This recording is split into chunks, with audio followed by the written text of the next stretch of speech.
আসসালামু আলাইকুম ওয়া রাহমাতুল্লাহি ওয়া বারাকাতুহু। আলহামদুলিল্লাহ ওয়াসসালাতু ওয়াসসালামু আলা রাসূলিল্লাহ নবীর করিম ওয়া আলা আলিহি ওয়া আসহাবিহি আজমাইন। এখন যে বিষয়বস্তুর উপর আলোচনা হবে সেটা হচ্ছে মানুষের সাথে ভালো ব্যবহারের সঙ্গে কথা বলা এবং নিঃস্বার্থে কোনো ভোকাকে কোনো মানুষকে খাবার খাওয়ানো, চাই সে যে ধর্মেরই হোক না কেন। এই দুটো কাজ আল্লাহ তাআলা তিনার রসুলের মারফতে জান্নাতের খুশখবর শুনিয়েছেন। আসুন হাদিস থেকে শুনি।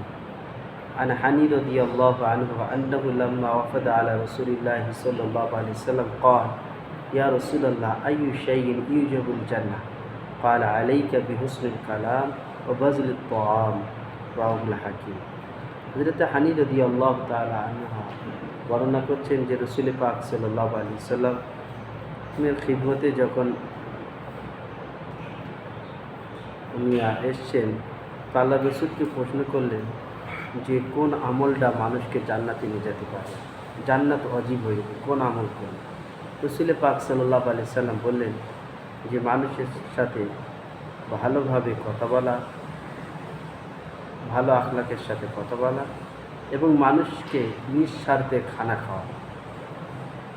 কোনো ভোকাকে আপনি এক সময়ের এক টাইমে খাবার খাইয়ে দিলেন, দুপুরের হোক রাত্রির হোক, যে খাবার আপনি পছন্দ করেন সেই খাবারটা আপনি যে কোনো ভোকাকে, ক্ষুধার্ত ব্যক্তিকে আপনি খাওয়াবেন।